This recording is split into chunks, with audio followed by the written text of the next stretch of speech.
সমস্ত সৃষ্টি জগতের জন্য আমার নবীজি কি নবী, জোরে সুবহানাল্লাহ। এই জন্য আমরা নবীজিকে বলি কুল কায়নাতের নবী, সমস্ত জগতের নবী, সমস্ত আলেমের নবী, আমার নবী রাহমাতাল লিল আলামিন, জোরে সুবহানাল্লাহ। এই জন্য আহলে সুন্নাত ওয়াল জামাতের আকীদা, নবীজিকে এমন জিনিস দিয়ে ডাকা যাবে না যে ডাকলে নবীজির সম্মান ছোট হয়ে যায়, নবীজি ইজ্জতের উপর হানি আসে, এমন শব্দ ব্যবহার করা যাবে না। যেহেতু আল্লাহ পাক কোরআনে ঘোষণা করেছেন আল্লাহ বলতেছেন আমি আমার রাসূলের সম্মান আমি আল্লাহ বাড়াই দিচ্ছি, জোরে সুবহানাল্লাহ। নবীজির সম্মান কে বাড়াইছেন? আল্লাহ বাড়াইছেন। এত বাড়াইছেন যে আল্লাহ পাকই জানে নবীজিকে ইজ্জত আল্লাহ কত দিয়েছেন, জোরে সুবহানাল্লাহ। এই জন্য আমরা নবীজির ক্ষেত্রে আমাদের খেয়াল রাখতে হবে, নবীজি হচ্ছে কি আমাদের ঈমান, জোরে সুবহানাল্লাহ। নবীজি হচ্ছে কি আমাদের ঈমান, ঈমানের মূল হচ্ছে নবীজি। লা ইউমিনু আহাদুকুম হাত্তা ইয়াকুনা আহাব্বা ইলাইহি মিন ওয়ালিহি ওয়া ওয়ালাদিহি ওয়ান নাসি আজমাইন। তোমার মা, তোমার বাবা, তোমার সন্তান, তোমার সন্ততি, তোমার আত্মীয়, তোমার স্বজন, সকলের চাইতে নবীজিকে ভালোবাসতে হবে বেশি, জোরে সুবহানাল্লাহ। তাহলে কি তুমি কি প্রকৃতপক্ষে মুমিন, প্রকৃতপক্ষে তুমি কি ঈমানদার, জোরে সুবহানাল্লাহ। যার অন্তরে নবীর প্রেম নাই, যার অন্তরে নবীর ভালোবাসা নাই, তার ভিতরে কি নাই? ঈমান নাই। নবীর ভালোবাসার নাম কি? ঈমান, জোরে নবীর ভালোবাসার নাম কি? ঈমান। আর আজকের এই মাহফিল সাজানো হয়েছে নবীর মহব্বতে, জোরে সুবহানাল্লাহ। তোমরা আমার নবীজিকে আল্লাহ পাক কি সম্মান দিয়েছেন, কি ইজ্জত দিয়েছেন।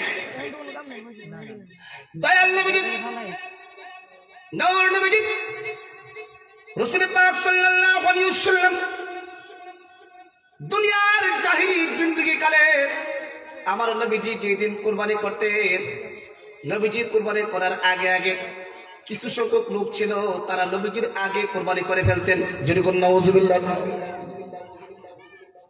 দয়াল নবীজি, নূর নবীজি, রাসূল পাক সাল্লাল্লাহু আলাইহি ওয়াসাল্লাম যেদিন নাকি রোজা রাখতে, নবীজি রোজা রাখার আগে কিছু লোক ছিল নবীজি তার রোজা রেখে ফেলতেন। নারী তাকবীর, নারী রিসালাহ, নারী রিসালাহ। হযরত মাওলানা লোকমান হোসেন খান সাহেবের আগমন, হযরত মাওলানা লোকমান হোসেন খান সাহেবের আগমন, সবাই কোন মারহাবা। উলামায়ে কেরামের মজলিস, উলামায়ে কেরাম আসতেছেন, আসবেন, মানে মারহাবা। এই মাহফিল বিশাল মাহফিল, এলাকার জন্য এই মাহফিলের যে রহমত, দীর্ঘ সুবহানাল্লাহ। আজকে ঘরে বসে থাকলে কিন্তু আমাদের যে উচিত হবে না, ঠিক কিনা বলেন? আজকে খালেদা গ্রাম সবার জন্য দোয়া করা হবে। এই মাহফিল শুধুমাত্র ফকির বাড়ি মাহমুদ ভুইয়া বাড়ি তোমার বেশি দোয়া করা হবে না, আমাদের খালেদা গ্রাম সকল মুসলমানের জন্য দোয়া করা হবে, ঠিক কিনা বলেন? আপনার মাহফিলে চলে আসেন, ইনশাআল্লাহ আল্লাহ পাক আমাদের আপনজন যারা আছে তাদের কবরের জন্য জিয়ারত করা হবে, তারা কবর থেকে খুশি হবেন, শান্তি হবেন। সবাই কোন মারহাবা। যেটা বলতেছিলাম আমার দয়াল নবীজি, নূর নবীজি, রাসূল পাক সাল্লাল্লাহু আলাইহি ওয়াসাল্লাম কুরবানি করার আগে কিছু লোক ছিল তারা কুরবানি করে ফেলতেন। নবীজি রোজা রাখার আগে তার রোজা রেখে ফেলতেন। আমার নবীজির আগে আগে তারা কাজ করতেন।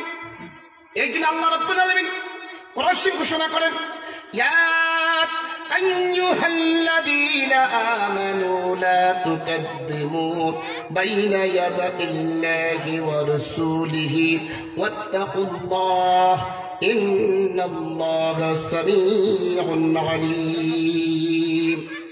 আল্লাহ পাক ঘোষণা করেন, হে ইমানদারগণ, হে বিশ্বাসীগণ, আল্লাহ এবং রাসূলের অগ্রগে ভয়ানক, আল্লাহ এবং রাসূলের আগে আগে কোনো কাজ করবে না, আল্লাহ এবং রাসূলের পূর্বে কোনো কাজ করবে না। তোমরা আল্লাহকে ভয় করো, নিশ্চয়ই আল্লাহ তাআলা তোমাদের সবকিছু শুনেন এবং জানেন। জোরে সুবহানাল্লাহ। আল্লাহ রাসূলের আগে কোনো কাজ করা যাবে না, আল্লাহ পাক নিষেধ করেছে। নবীজির আগে কোনো কাজ করা যাবে না। আল্লাহ বলেছেন নবীজি যখন যেটা বলে সেইটা সেই সময় করো। আমার রাসূল যখন বলেছে রোজা রাখতে তখন রোজা রাখবে, নবী যখন বলেছে কুরবানি করে তখনই কুরবানি করবে, এর আগেও করবে না, পরেও করবে না। আমার আল্লাহ পাক কোরআনের আয়াত নাযিল করেছেন, নবীজির আগেও করা যাবে না, পরেও করা যাবে না। জোরে বলুন সুবহানাল্লাহ। নবী যখন বলে তখনই করতে হবে। আমার নবীর কথা মোবারক, জবান মোবারক কি শরীয়ত। জোরে বলুন সুবহানাল্লাহ। নবীজির জবান মোবারক কি শরীয়ত। আমার নবীজি যে কোনো বিষয়ে যদি শরীয়তের পক্ষে সাপোর্ট দিয়েছেন, এটাই কি হালাল হয়ে গেছে, আর যেটা নিষেধ করেছেন সেটা কি হারাম হয়ে গেছে। নবীজি কি শরীয়তের মালিক। যেরকম সুবহানাল্লাহ, নবীজি কি শরীয়তের মালিক। তা আমার নবীজির আগে কোনো কাজ করা যাবে? কাজ করা যাবে না। এই জন্য বড় আমার নবীজির তাজিম খেয়াল আমাদের সকলকে রাখতে হবে, কারণ আল্লাহ পাক নবীকে সম্মান দিয়েছে। যেরকম সুবহানাল্লাহ, নবীকে সম্মান দিয়েছেন কে? যেরকম কে দিয়েছেন? আল্লাহ দিয়েছেন নবীজির সম্মান। যেরকম সুবহানাল্লাহ। ইয়া রাসূলুল্লাহ ইয়া হাবিবাল্লাহ ইয়া রাসূলুল্লাহ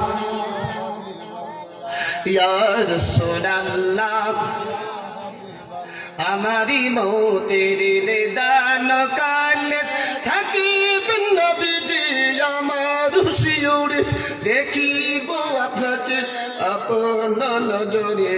ইয়া রাসূলুল্লাহ ইয়া রাসূলুল্লাহ ইয়া হাবিবাল্লাহ ইয়া রাসূলুল্লাহ। সবাই করে আল্লাহু আকবার। যেটা বলতেছিলাম, নবীজির আগে বা পরে কোনো কাজ করা যাবে। নবীজি যখন যেটা করতে বলছে তখনই আমাদের সেটা করতে হবে। যেরকম সুবহানাল্লাহ। গভীর মনোযোগ বিশিষ্ট সাহাবী হযরত কাইস ইবনে শাহাস রাদিয়াল্লাহু তাআলা আনহু, ওনার গলার আওয়াজ ছিল বড়, কণ্ঠের আওয়াজ ছিল বড়, উচ্চ কণ্ঠে কথা বলতেন। আল্লাহর নবী তো জাহানের নবী রাসূল পাক সাল্লাল্লাহু আলাইহি ওয়াসাল্লামের দরবারে তিনি আসা করতেন। হযরত কাইস ইবনে শাহাস রাদিয়াল্লাহু তাআলা আনহু নবীজির দরবারে আসা করতেন, কিন্তু ওনার গলার আওয়াজ ছিল বড়, কণ্ঠের আওয়াজ ছিল বড়। নবীর দরবারে গিয়ে উচ্চ কণ্ঠে কথা বলতেন, নবীর দরবারে গিয়ে বড় গলায় কথা বলতেন। কিন্তু নবীর দরবারে গিয়ে উচ্চ কণ্ঠে কথা বলা, বড় গলায় কথা বলা আমার আল্লাহ পছন্দ করেন নাই। আল্লাহ বলতেছেন নবীর দরবারে উচ্চ কণ্ঠে কথা বলা যাবে না, বড় গলায় কথা বলা যাবে না। আল্লাহ রাব্বুল আলামিন কোরআন শরীফ ঘোষণা করেন, ইয়া আইয়ুহাল্লাযীনা আমানু লা তারফাউ আসওয়াতাকুম ফাওকা সাওতিন নাবিয়্যি ওয়া লা تجهروا له بالقول كجهر بعضكم لبعض أن تحبط أعمالكم وأنتم لا تشعرون। সবাই করে আল্লাহু আকবার। আল্লাহ রাব্বুল আলামিন কোরআন ঘোষণা করেন, হে ইমানদারগণ, হে বিশ্বাসীগণ, নবী আলাইহিস সালামের কণ্ঠের চাইতে তোমাদের কণ্ঠের আওয়াজকে উঁচু করো না। নবীজির দরবারে গিয়ে উচ্চ কণ্ঠে কথা বলো না, নবীজির দরবারে গিয়ে বড় গলা কথা বলো না। নবীজির সামনে গিয়া একে অপরে যেরকম কথাবার্তা বলে, একে অপরে যেরকম ডাকাডাকি করে, আমার নবীর সামনে গিয়ে তোমরা এরকম ডাকাডাকি করবে না, এরকম আওয়াজ তোমরা করবে না। যদি নবীর দরবারে গিয়ে একে অপরে যেরকম ডাকাডাকি করে ওইরকম ডাকাডাকি করো, অভদ্র ভাষায় কথা বলো, উচ্চ কণ্ঠে কথা বলো, তোমাদের অজান্তে তোমাদের আমলগুলা বরবাদ হয়ে যাবে। তোমাদের সমস্ত নেক আমলগুলা আল্লাহ পাক বরবাদ করে দেবে। তোমাদের কোনো আমল নামায় নেক থাকবে না, সবগুলোকে বরবাদ করে দেবে। নবীর দরবারে গিয়ে উচ্চ কণ্ঠে কথা বলার অধিকারও আল্লাহ কাউকে দেয় নাই। যেরকম সুবহানাল্লাহ। নবীর দরবার এমন দরবার, যে দরবার আর শাহজালালের চাইতো বেশি সম্মানের অধিকারী। যেরকম সুবহানাল্লাহ। যে দরবারে উচ্চ কণ্ঠে কথা বলা যায় না, বড় গলায় কথা বলা কি যায় না, সেটাকে আমার নবীর দরবার, যেটা আল্লাহ কোরআনে নিষেধ করছে। কোরআনে কি করছে? নিষেধ করছেন যে আমার হাবিবের দরবারে গিয়ে তোমরা কিন্তু একে অপরের মতো কথা বলতে বলো না, উচ্চ স্বরে কথা বলো না। যেরকম সুবহানাল্লাহ। গভীর মনোযোগ বাড়াবেন। উলামায়ে কেরাম চলে আসছে, তারা আলোচনা করে আমি আর পারবো না, সামনে অল্প কয়েক মিনিট। এই আয়াত নাযিল হওয়ার পরে হযরত কাইস ইবনে শাহাস রাদিয়াল্লাহু তাআলা আনহু নবীর দরবারে যাওয়া বন্ধ করে দিলেন। নবীজি কয়েকদিন পর্যন্ত কাইস ইবনে শাহাস রাদিয়াল্লাহু তাআলা আনহুকে দেখতেছেন না। নবীজি বললেন, এর সাময়িকরম দেখুন তো আমার দরবারে ভিতরে কাইস ইবনে শাহাস রাদিয়াল্লাহু তাআলা আনহু সব সময় আসা তো করতো, এখন তো দুটিতে আর আসতেছে না। কারণ কি? তোমরা একটু খবর নিয়ে দেখো। আবার খবর নিতে গেলেন কাইস ইবনে শাহাস রাদিয়াল্লাহু তাআলা আনহু বলতেছেন, আমার তো কণ্ঠস্বর বড়, আমি তো বড় গলায় কথা বলেছি, নবীর দরবারে গিয়ে উচ্চ কণ্ঠে কথা বলেছি। আল্লাহ পাক রাসূল আয়াত নাযিল করছেন, এই জন্য আমি তো জাহান্নামী হয়ে গেছি।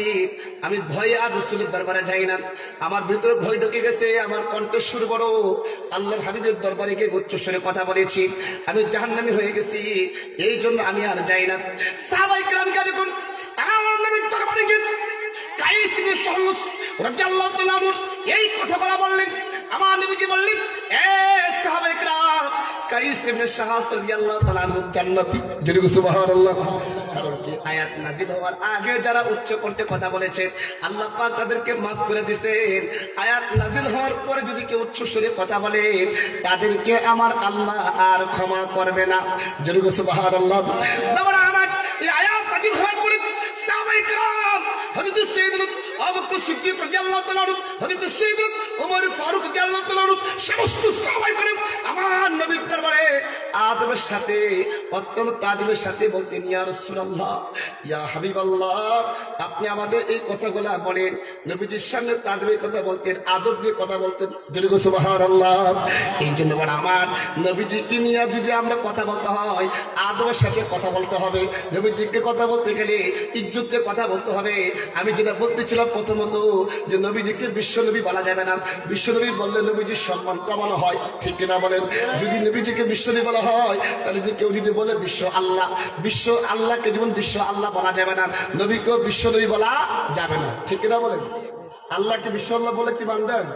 তা আমার আল্লাহ হইছে কি আলহামদুলিল্লাহি রাব্বিল আলামিন, আর নবী হইছে কি ওয়া আরসালনাকা ইল্লা রাহমাতাল লিল আলামিন, সমস্ত জগতের জন্য আমার নবীজি রহমত।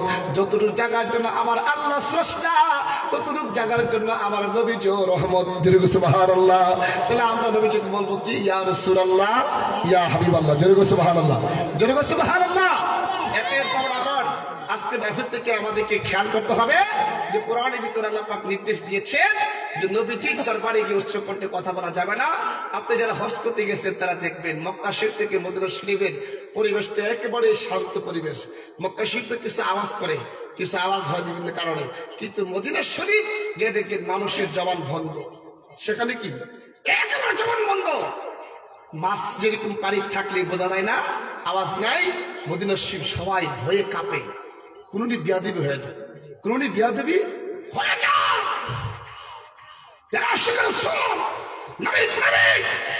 তারা মদিনা শরীফে জুতাও পরে না, জুতাও পরে না।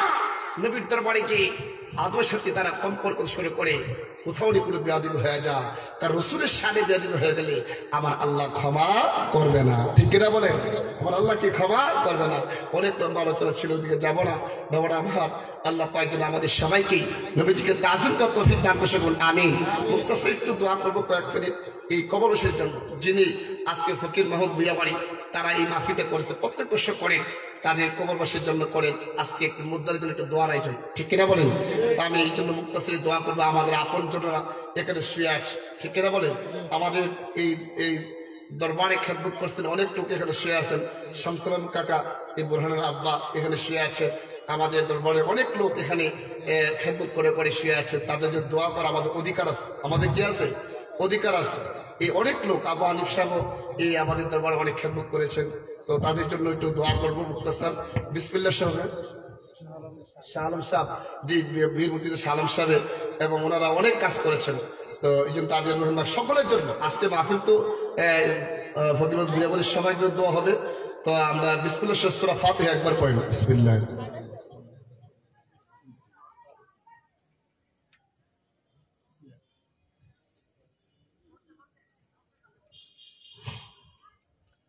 সূরা ইখলাস পড়ে 3 বার। বিসমিল্লাহ।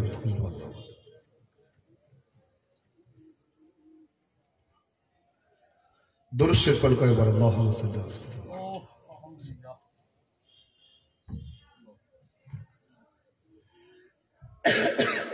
আগামী শুক্রবার শনিবার 21 ফেব্রুয়ারি আমাদের খাররা ফাতিহা দিবসী বার্ষিক মাহফিল আপনাদের সবাইকে দাওয়াত করলাম। অনেক ওলামা ইকরাম আসবেন, মাওলানা ডক্টর হাসান আল আজহারি এবং জহির ইসলাম ফরিদি সাহেব, মাওলানা মাহবুব রহমদ সালিহ সাহেব, মাওলানা মুফতি জুবাইর আহমদ ফাতিম হোসেন সাহেব, আমাদের এলাকার আমাদের মাওলানা মুফতি লুৎফর খান সাহেব সহ, মাওলানা আবুল বাহের সাহেব সহ আমাদের এলাকার যত আলেম ওলামা আছেন সবাই থাকবেন। আপনাদের সবাইকে দাওয়াত করলাম, ইনশাল্লাহ অবশ্যই মাহফিলে থাকবেন। দাদা হুজুর কেবলার প্রতিষ্ঠিত মাহফিল, আল্লাহর ওলির মাহফিল, আপনাদের সবার সার্বিক সহযোগিতা আমরা কামনা করি। মাহফিলে যাতে কোনো ক্রমেই যদি কোনো ধরনের ফুটকা বাসি এবং কোনো মেলার আয়োজন বসতে না পারে, কঠোরভাবে আমরা এই পদক রাখতেছি। আপনাদের সহযোগিতা করবেন যাতে এগুলো বসতে না পারে। এবং মহিলা আশ্রয় সম্পূর্ণ নিষেধ। আমরা এই পরিবেশটা ইনশাল্লাহ গত বছর থেকে শুরু করছি, আপনাদের সহযোগিতা কামনা করি। বিসমিল্লাহির রহমানির রহিম। আল্লাহুম্মা আমিন, اللهم آمين. ربنا ظلمنا أنفسنا وإن لم تغفر لنا وترحمنا لنكونن من الخاسرين. ربنا آتنا في الدنيا حسنة وفي الآخرة حسنة وقنا عذاب النار وادخلنا الجنة مع الأبرار يا عزيز يا غفار يا رب العالمين يا الله يا رحمن يا رحيم يا حي يا قيوم.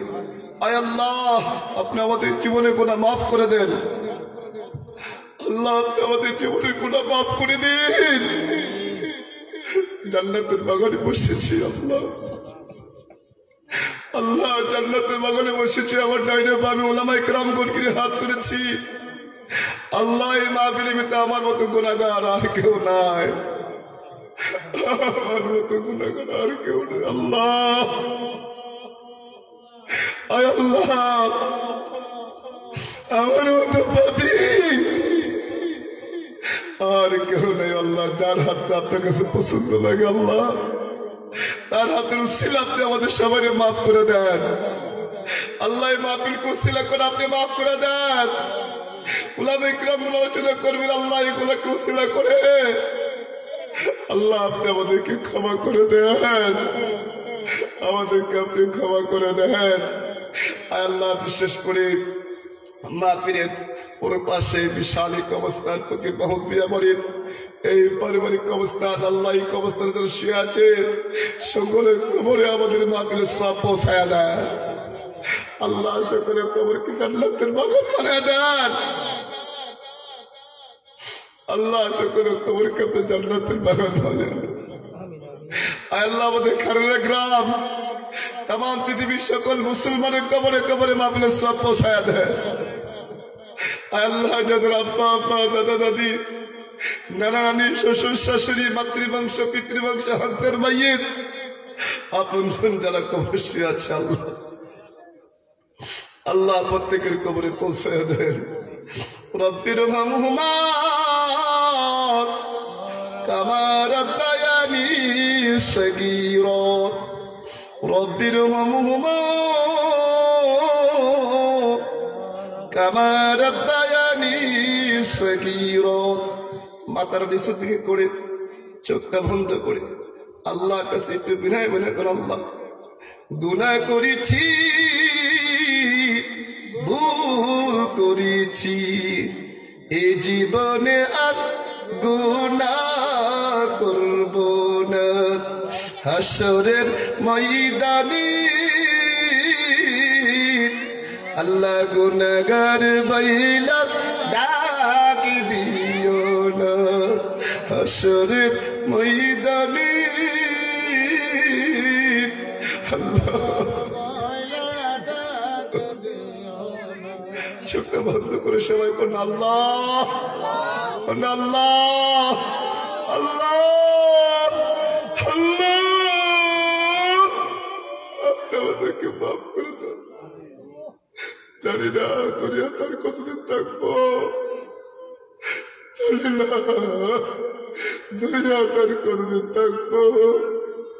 আমরা দুনিয়া ধরে করতে দুনিয়াদারি হয়ে গেছি, দুনিয়াদারি হয়ে গেছে। আমরা বড় কালকে ভুলে গেছি, বড় কালকে ভুলে গেছি। আমার মতো কত যুবক কবরে শহরে আল্লাহ আল্লাহ আল্লাহ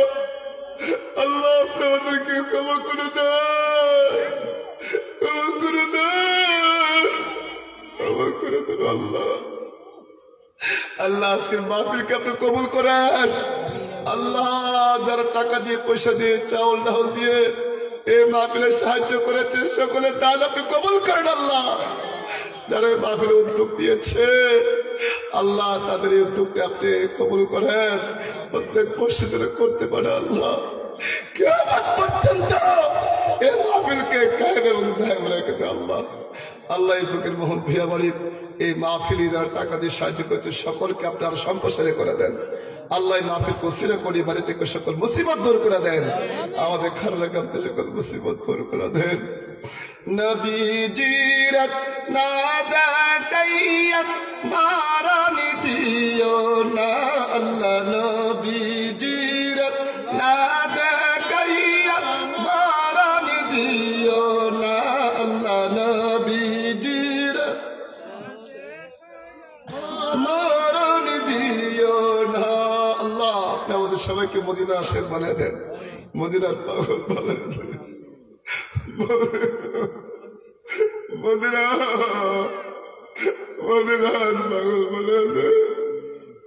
কত মানুষ মদিনা যায় আল্লাহ, আমাদের কি মদিনায় আল্লাহ আল্লাহ আমাদেরকে মদিনা যাওয়ার তবে দান করো, দান করো আল্লাহ। স্বপ্ন যুগে স্বপ্ন যুগে স্বপ্ন যুগের নবীজি নুরানির চেহারা আপনি আমাদেরকে দেখা দেন। স্বপ্ন যুগে স্বপ্ন যুগে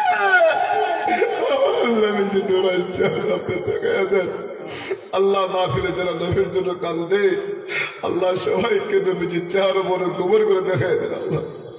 নবীজিরত নাদা কাইয়াত মারান দিও না আল্লাহ। নবীজিরত নাদা কাইয়াত মারান দিও সবাই করুন আল্লাহ আল্লাহ। মাহফিলকে আপনি কবুল করেন, পর্দার সেবাতে কবুল করেন।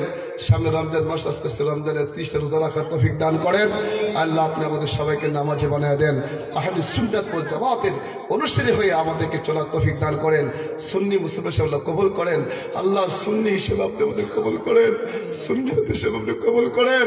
বাকিটা জীবন যেন আমরা আহলে সুন্নাত ওয়াল জামাতের আকীদার তরে আল্লাহর অলিগলের পথে চলতে পারি, সেই তৌফিক আপনি দান করে দেন। আল্লাহুম্মা সাল্লি আলা সাইয়্যিদিনা মুহাম্মাদিন ওয়া আনজিলহু আল-মাকাদ al-muqarrab 'inda yawm al-qiyamah। সুবহান রাব্বিকা রাব্বিল ইজ্জাতি আম্মা ইয়াসিফুন ওয়া সালামুন আলাল মুরসালিন আলহামদুলিল্লাহি আলামিন। এই ফকির মোহন ভূঁইয়া বাড়ির যুবকদেরকে আল্লাহ আমি ধন্যবাদ জানাই, তারা বেহেশতের বাগান সাজিয়েছেন আল্লাহ। প্রত্যেকটা যুবককে আপনি কবুল করেন আল্লাহ। যুব সমাজকে আল্লাহ নামাজি বানাই দেন, সুন্নি হিসেবে আপনি কবুল করেন আল্লাহ। তাদেরকে সুন্নি হিসেবে কবুল করেন আল্লাহ। তারা যেন ঐক্যবদ্ধ থাকে, এই এলাকাতে যেন সুন্নিয়তে খিদমত করতে পারে আল্লাহ। তাদেরকে সেই তৌফিক আপনি দান করে দেন। আল্লাহুম্মা সাল্লি আলা মুহাম্মাদিন ওয়া সাল্লিম লা ইলাহা ইল্লাল্লাহু মুহাম্মাদুর রাসূলুল্লাহ সাল্লাল্লাহু আলাইহি ওয়াসাল্লাম। আসসালামু আলাইকুম ওয়া রাহমাতুল্লাহ।